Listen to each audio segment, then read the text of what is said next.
La vérité est que nos esprits humains ont du mal à vraiment comprendre l'éternité en raison des limites du temps. Nous opérons dans un monde centré et contraint par le temps. Après tout ce que nous connaissons, c'est le temps. Le concept d'éternité, le royaume des âges sans fin, peut être incroyablement difficile à saisir. L'éternité vaste et insondable n'est qu'à un pas de nous.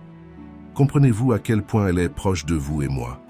Il suffit d'un seul soupir, d'un instant solitaire pour entrer dans l'éternité. Considérez à quel point nous sommes proches de cette existence éternelle. En tant qu'êtres humains, en tant que créatures mortelles, ne devrions-nous pas nous préparer pour l'éternité?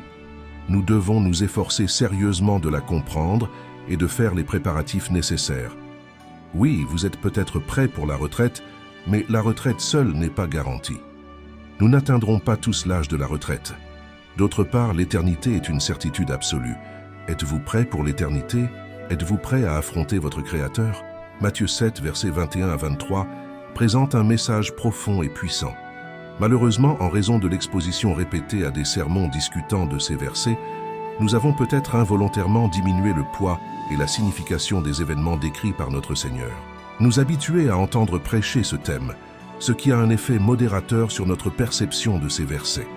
Le but de mon sermon d'aujourd'hui est donc de restaurer le respect et la crainte que ces 3 versets de Matthieu 7, versets 21 à 23, méritent à juste titre.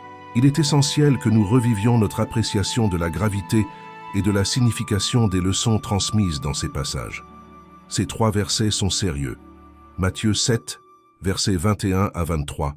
« Tous ceux qui me disent « Seigneur, Seigneur », mais celui qui fait la volonté de mon Père qui est dans les cieux, entrera dans le royaume des cieux.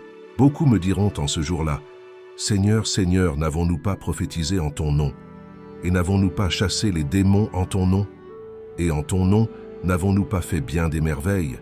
Et puis je leur dirai ouvertement, je ne vous ai jamais connus. Retirez-vous de moi, ouvriers d'iniquité. » Les gens entendront ces mots dans leurs derniers instants avant l'enfer. Tous ceux qui se contentent de proclamer ou d'affirmer que Jésus est le Seigneur ressuscité et le chef de leur vie n'auront pas accès au royaume des cieux. En ce jour imminent, seuls les individus qui accomplissent activement la volonté de Dieu seront admis. Selon Jésus, c'est la façon dont nous vivons notre vie qui sert de véritable témoignage à notre alliance et à notre authenticité en tant que ses disciples. De simples mots semblent avoir une signification limitée à cet égard.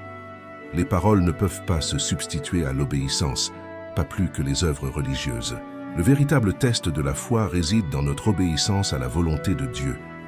De simples déclarations de « Seigneur, Seigneur » ont peu d'importance sans une vie qui fait la volonté du Père.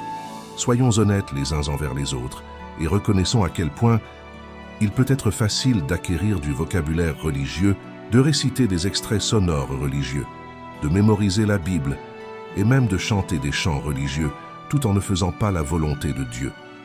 Même Satan cite les Écritures, même les démons savent et tremblent qu'il y a un Dieu. Jacques 2, verset 19. Vous croyez qu'il n'y a qu'un seul Dieu, vous faites bien, les démons aussi le croient et tremblent. La réalité est que lorsqu'une personne fait l'expérience d'une véritable renaissance spirituelle, elle reçoit la présence constante du Saint-Esprit, évidente dans Romains 8, verset 9. Mais vous n'êtes pas dans la chair, mais dans l'Esprit, si vraiment l'Esprit de Dieu habite en vous. Mais si quelqu'un n'a pas l'Esprit du Christ, il n'est pas à lui.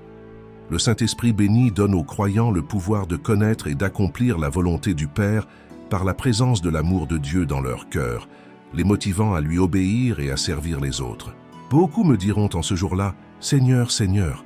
En lisant ce passage, je me demande toujours, combien sont nombreux? Seigneur, beaucoup me diront en ce jour-là, « Seigneur, Seigneur ». Ainsi, alors que je prêche ce message, il y a des gens qui sont convaincus qu'ils sont croyants, alors qu'en réalité Jésus ne les connaît pas. Êtes-vous l'un de ceux qui professent Christ de leur bouche et qui pourtant ne vivent pas par lui? Professez-vous le Christ, mais vivez-vous votre vie loin de ses voies?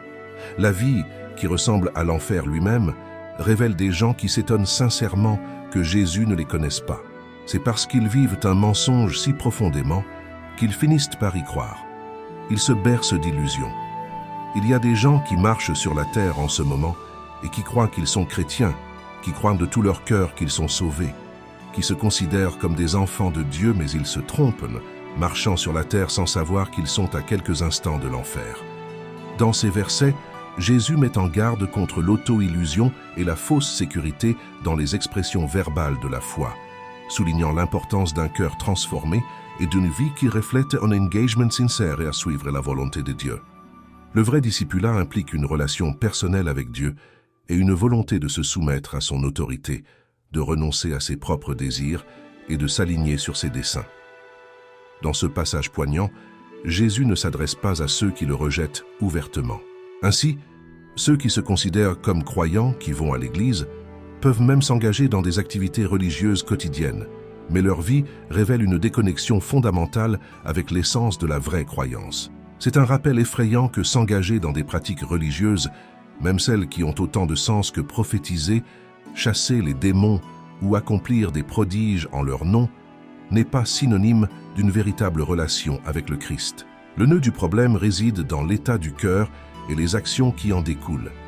Il est facile de tomber dans le piège d'assimiler le succès spirituel à des activités religieuses visibles et quantifiables. Cependant, Jésus souligne que ce ne sont pas les indicateurs ultimes d'un vrai croyant. Le danger de l'auto-illusion est réel. Beaucoup de ceux qui ont confiance en leur salut sur la base de leurs œuvres religieuses peuvent se retrouver dans la position pénible d'être désossés pour Christ, non pas parce qu'ils n'en ont pas fait assez, mais parce que leur cœur n'a jamais été vraiment aligné avec la volonté de Dieu. Cela nous amène à une réflexion critique. Que signifie connaître vraiment le Christ et être connu de lui? Elle transcende la simple profession verbale ou l'observance religieuse extérieure. C'est un cœur transformé par sa grâce, une vie volontairement abandonnée à sa seigneurie et une marche quotidienne dans l'obéissance à ses commandements. Il s'agit de la relation intime avec Dieu, favorisée par la prière, la méditation de sa parole et la direction de l'Esprit Saint. Dans cette Bible, vous trouverez des instructions sur la façon de vivre en tant que célibataire, comment Dieu veut que vous vous comportiez dans votre mariage, comment Dieu veut que vous gériez votre argent, votre parentalité, et plus encore. Un enfant de Dieu a besoin de se comporter d'une manière spécifique. Et je ne dis pas une seconde qu'un enfant de Dieu ne pêche jamais. David a péché, Abraham a péché, Moïse a péché, et tous ces hommes étaient encore de grands hommes de Dieu parce qu'ils se sont repentis quand ils ont péché. Même lorsque nous péchons, on s'attend à ce que nous nous comportions de manière spécifique, en nous repentant de nos péchés et en demandant pardon. C'est l'une des principales différences entre ceux qui sont sauvés et ceux qui ne le sont pas. Ceux qui ne sont pas sauvés quand ils pêchent continuent leur vie. Mais quand ceux qui sont sauvés pêchent, ils demandent pardon, comme David l'a fait dans le psaume 51. Matthieu 10, versets 32 et 33, « Quiconque donc me confessera devant les hommes, je le confesserai devant mon Père qui est dans les cieux. Mais quiconque me reniera devant les hommes, je le renierai aussi devant mon Père qui est dans les cieux. » Charles Spurgeon dit, « Ce que Christ est pour vous sur la terre, vous le serez pour Christ dans le ciel. » Je répète cette vérité. Ce que Jésus-Christ est pour vous sur la terre, vous le serez pour lui au jour du jugement. S'il vous est cher et précieux, vous serez précieux et chéri pour lui. Si vous pensez tout de lui, il pensera tout de vous.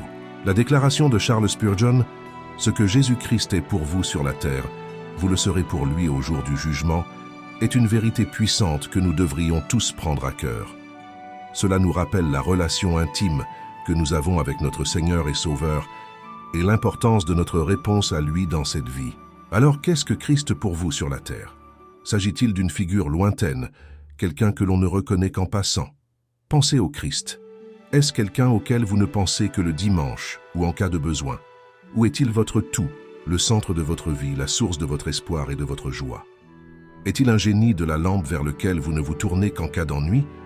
Ou est-ce votre propre cœur, l'air que vous respirez? Est-il votre dernier recours ou le premier vers qui vous vous tournez? Si Christ vous est précieux et cher, alors vous lui serez cher au jour du jugement.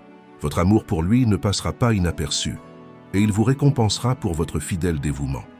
Cependant, si le Christ n'est pas une partie centrale de votre vie, s'il n'est qu'une connaissance occasionnelle ou une pensée passagère, alors vous devriez vous inquiéter. Nous devons comprendre que notre réponse au Christ dans cette vie déterminera notre relation avec lui dans l'éternité. Si nous lui sommes fidèles maintenant, si nous l'aimons et le servons de tout notre cœur, alors nous serons récompensés par une relation étroite et intime avec lui au ciel. Mais si nous l'ignorons ou le rejetons dans cette vie, alors nous serons séparés de lui pour toujours. Nous ne connaîtrons pas la joie et la paix qui découlent de sa connaissance, et nous passerons à côté de la vie éternelle qu'il offre. Savez-vous où se trouve exactement l'emplacement de l'enfer? L'emplacement exact de l'enfer est à la fin d'une vie qui rejette le Christ. Il est le seul chemin vers le Père. Il faut négocier avec lui. Vous ne pouvez pas l'éviter, vous ne pouvez pas le contourner, vous ne pouvez pas le nier et recevoir la vie éternelle. Matthieu 10, verset 33, « Mais celui qui me reniera devant les hommes, je le renierai aussi devant mon Père qui est dans les cieux. » Cela ne veut pas dire qu'un déni vous condamne à l'enfer, c'est faux. Nous voyons que Pierre a renié le Seigneur 3 fois et qu'il a été pardonné et rétabli. Par conséquent, si vous avez renié Christ, Dieu vous pardonnera et vous restaurera. Cependant, la négation du Christ est bien plus qu'une simple négation verbale. Une personne peut professer Christ de sa bouche et le renier par sa vie. La Bible est claire. Vous ne pouvez pas dire que vous aimez Christ et lui désobéir. Cette dure vérité de la Bible, une vérité que les gens n'aiment pas prêcher. L'obéissance au commandement du Christ est à la fois un signe et un test de notre amour pour lui. Jean 14, verset 15. « Si vous m'aimez, gardez mes commandements. » Cette déclaration simple mais profonde nous rappelle que notre amour pour Dieu ne concerne pas seulement nos sentiments ou nos émotions, mais aussi nos actions. Jésus n'a pas dit « Si tu m'aimes, tu le sentiras ». Il n'a pas dit « Si tu m'aimes, tes émotions te le diront ». Il n'a pas dit « Si tu m'aimes, tu ressentiras une sensation douce et chaleureuse dans ton cœur ». Non. Jésus a dit « Si vous m'aimez, gardez mes commandements ». Comment alors pouvons-nous prouver notre amour pour Dieu? La réponse est claire, en gardant ses commandements. Dieu nous a donné ses commandements dans sa parole, et il est de notre responsabilité, en tant que chrétiens qui l'aiment, de les suivre. Maintenant, je sais que certains d'entre vous pensent peut-être « Mais pasteur, il n'est pas toujours facile de respecter les commandements de Dieu. Nous faisons tous des erreurs, et parfois, nous ne sommes pas à la hauteur des normes de Dieu. » Et vous avez raison, nous sommes tous imparfaits, et nous sommes tous privés de la gloire de Dieu. Mais cela ne signifie pas que nous devons renoncer à nous efforcer de respecter ses commandements. Au lieu de cela, nous devrions demander à Dieu de l'aide et des conseils pour garder ses commandements. Nous devons prier pour que le Saint-Esprit nous permette de vivre une vie agréable à Dieu, et nous devons nous entourer d'autres croyants qui peuvent nous soutenir et nous encourager dans notre cheminement avec Christ. De plus, nous ne devons pas considérer le respect des commandements de Dieu comme un fardeau ou une corvée, mais plutôt comme une occasion de démontrer notre amour pour Dieu et de nous rapprocher de lui. Et le fait est que le fait de garder les commandements de Dieu vous gardera à l'écart des problèmes du péché. Rien ne détruira une vie comme les problèmes du péché. Les cimetières sont remplis de gens qui y sont entrés à cause des problèmes du péché. Les prisons sont pleines de gens parce qu'ils sont entrés dans les problèmes du péché. De plus, nous devons aussi nous rappeler que respecter les commandements de Dieu ne consiste pas seulement à suivre des règles ou à cocher une liste de choses à faire et à ne pas faire, mais à vivre une vie qui reflète le caractère de Dieu et l'amour du Christ. Aimez ceux qui nous entourent, aidez les moins fortunés, vivez une vie d'honneur et d'intégrité. En respectant ces commandements, nous démontrons au monde que nous sommes ses disciples et que nous témoignons de sa vérité et de son salut. Votre vie est un témoignage. Je veux que nous imaginions un moment glorieux. Nous aspirons tous au jour où nous irons au ciel et où nous entendrons Jésus nous dire « C'est bien, bon et fidèle serviteur ». Parfois, je me couche le soir et j'imagine cette merveilleuse journée. Ce sera le moment où nous rencontrerons enfin notre Seigneur et Sauveur, face à face, et où nous recevrons notre récompense pour notre fidélité envers lui. Pouvez-vous imaginer la joie et l'excitation qui rempliront nos cœurs lorsque nous nous tiendrons devant Jésus? Enfin, nous verrons celui qui nous a aimés et qui a donné sa vie pour nous. Nous serons enfin en présence de celui qui nous a sauvés de nos péchés et nous a donné la vie éternelle. Et alors, Jésus nous dira « C'est bien, bon et fidèle serviteur ». Ces mots seront les plus précieux et les plus significatifs que nous n'entendrons jamais. Vivez chaque jour avec ce but en tête. Écoutez ces paroles de notre Seigneur. Parfois, je me demande quel message l'apôtre Paul délivrerait s'il pouvait prêcher un seul sermon aujourd'hui. Personnellement, je serais impatient de l'entendre prêcher sur 1 Thessaloniciens 4, 16, 17. Car le Seigneur lui-même descendra du ciel avec un cri et avec la voix d'un archange et avec la trompette de Dieu. Et les morts en Christ ressusciteront d'abord. Alors nous qui sommes vivants et qui restons, nous serons enlevés avec eux dans les nuées, à la rencontre du Seigneur dans les airs, et ainsi nous serons toujours avec le Seigneur. Le mot « enlèvement » n'est pas utilisé dans ces deux versets. Cependant, c'est le sens littéral de l'expression « nous serons enlevés » en 1 Thessaloniciens 4, 17. La traduction latine de ce verset utilise le mot « rapture » et le mot grec qui le traduit est « harpazo », qui signifie « arracher » ou « emporter ». Ainsi, il ne fait aucun doute que le mot utilisé en 1 Thessaloniciens 4, Jean 17 se réfère à l'enlèvement réel des gens de la terre au ciel lorsque Jésus viendra. Il viendra en personne, car le Seigneur lui-même descendra du ciel avec un cri. Toi-même, pas la mort. Toi-même, pas un ange. Il a promis qu'il reviendrait, n'est-ce pas? Jean 14, 1 et 3. Que votre cœur ne se trouble pas. Vous croyez en Dieu, croyez aussi en moi. Dans la maison de mon Père, il y a beaucoup de demeures. Si ce n'était pas le cas, je vous l'aurais dit. Je vais vous préparer une place. Et quand j'irai te préparer une place, je reviendrai et je te prendrai auprès de moi, afin que tu sois aussi là où je suis. Au verset 3, nous voyons l'une des promesses les plus merveilleuses faites au corps de Christ. Je reviendrai. Quelle promesse! Il y a deux groupes, ceux qui sont morts en Christ et ceux qui sont vivants en Christ. Et les morts en Christ ressusciteront premièrement. Alors nous qui sommes vivants, nous serons enlevés avec eux dans les nuées, à la rencontre du Seigneur dans les airs. Ce verset ne fait pas référence aux méchants morts. Il parle des justes morts, des gens pieux qui sont morts dans le Seigneur, des saints qui ont vécu il y a 100, 200, 300 ans, ou même il y a 1000 ans. Tous les saints qui sont endormis en Jésus-Christ seront enlevés, emmenés avec les saints qui sont endormis en Jésus. Nous avons dans la première épître aux Thessaloniciens ceux qui sont endormis, et à côté d'eux ceux qui sont vivants. Dans ce même passage de l'Écriture, nous avons des saints vivants et des saints morts. Il y a une génération de croyants que Dieu seul connaît et qui ne connaîtront pas la mort, mais qui seront enlevés par le Seigneur lui-même. En parlant de ceux qui sont vivants en Christ, vous faites partie de ceux qui sont vivants. Et partout dans le monde, il y a des gens qui sont de vrais croyants au Seigneur Jésus-Christ, parce que nous avons tendance à vivre dans notre propre communauté locale et à fréquenter la même église chaque semaine. Nous avons tendance à ne pas comprendre à quel point le corps de Christ est vraiment grand dans ce monde. Dieu est beaucoup plus grand que son église et sa congrégation. Les gens adoraient Dieu bien avant que leur église ne soit formée. Dans toute l'Amérique, vous trouverez des hommes et des femmes d'origines différentes qui sont de vrais adorateurs du seul vrai Dieu. Le corps du Christ est immense. Le ciel ne sera pas peuplé uniquement de vous et de votre congrégation. Partout dans le monde, il y a de vrais adorateurs du seul vrai Dieu. Si vous voyagez dans différents pays d'Afrique, il y a tellement de gens qui sont de vrais croyants, nés de nouveau en Christ. Adorer le Christ et le vénérer ne sera pas un petit événement au cours duquel une seule église disparaîtra. Non, il y aura un exode de masse lorsque l'enlèvement aura lieu. Ce ne sera pas un secret. Littéralement, des millions et des millions de personnes seront enlevées par le Seigneur Jésus lui-même. Ne tombez pas dans cette erreur de l'autosuffisance, de penser que seuls les gens qui croient exactement ce que je crois iront au ciel. Ne tombez pas dans le piège de croire que seules les personnes qui sont d'accord avec moi à 100% seront au paradis.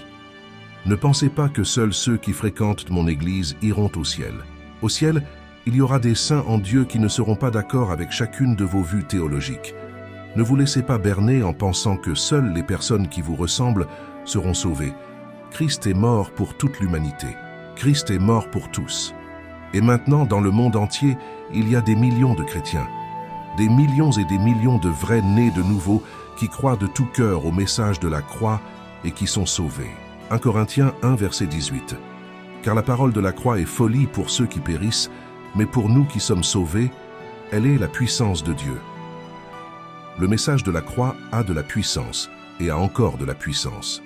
Il y a des millions de chrétiens dans le monde. Au cœur de New York, il y a des croyants qui marchent avec le Seigneur. tout comme Enoch a marché avec Dieu.